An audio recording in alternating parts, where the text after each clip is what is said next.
Welcome to Cartoons and Stories '01, where exciting adventures and fun cartoons come to life. Get ready for a world of imagination. Part 1. The Boy and the New Neighbor. This is Toby's workshop. It was his favorite place in the world. Because Toby was an inventor. He invented things to make life more exciting. The only problem was, his inventions didn't always work. But one day, something very exciting happened. Toby had new neighbors. And they weren't just any neighbors. This was Willow, and this was her cat, Bartholomew. That night, Toby saw something he couldn't explain.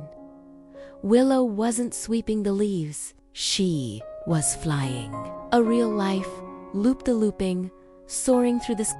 The next day, Toby had a brilliant new idea. If a broom could fly, why couldn't a dragon fly? It worked. For about 5 seconds. Then, it got stuck. And worse, it was stuck in the grumpiest neighbor's yard, Mr. Griselda's. And he did. Not like people, near his prize-reigning petunias. Toby was heartbroken. His best invention ever was lost forever. But then, he saw it. Willow had left her broom all by itself. A truly inventive idea began to form in Toby's mind. I'll be quick, he thought.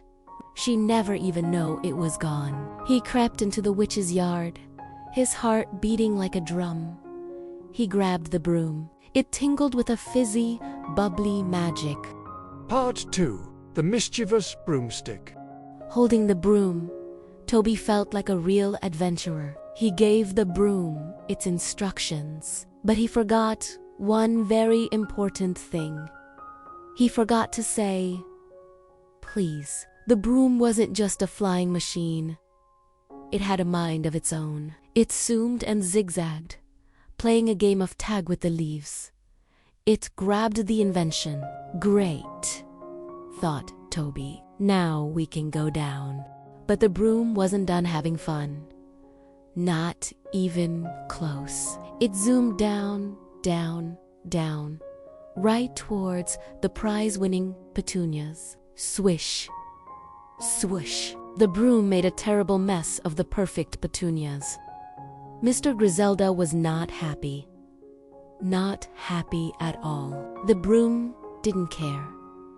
It soared high above the town, showing Toby the world. Toby was scared, but a tiny part of him was having the most exciting adventure of his life.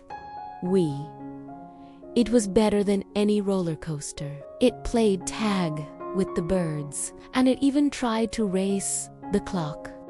Part 3. The Witch's Rescue. Just then, Willow came home. She noticed right away that something very important was missing. But Bartholomew, her clever cat, knew exactly where to look. High in the sky, Willow saw a tiny dot zipping around like a buzzy bee. She wasn't angry. She was determined. It was time for a rescue mission. Every witch knows, if your broom is gone, you take the cauldron. She mixed up a special floating potion.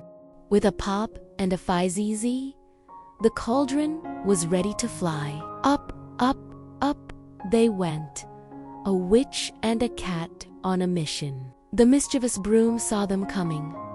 It thought this was a new game. Oh, you silly broom, Willow called out. This isn't a game. They chased the runaway broom through the clouds, a high-flying game of tag. Toby tried to help. Stop, broom. Stop, he yelled. But the broom only went faster.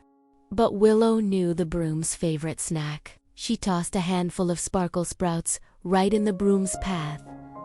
Crunch, monk. The broom couldn't resist. It stopped right in its tracks for a magical snack. Part 4. Friendship and Forgiveness. There, chance, the rescue team floated right up next to the runaway broom. Willow looked at Toby. She wasn't mad, She was amused. Toby felt very embarrassed. "I'm sorry," he mumbled. "I should have asked." With a full tummy, the broom was finally calm. It was time to go home. But first, they had to face the music. Mr. Griselda was waiting, and he looked even grumpier than before. But a little bit of magic can fix almost anything. Willow whispered a secret growing spell, and just like that, the petunias were more perfect than ever. Mr. Griselda had never seen such amazing petunias. He wasn't grumpy anymore. Toby knew he had to apologize properly. Willow smiled. She knew that making a new friend was the most important thing. Toby showed Willow his invention. With a tiny pinch of magic, Willow made it work perfectly. And so, the boy who borrowed a witch's broom didn't just have a wild adventure. He made a magical new friend. And that was the best invention of all. The end.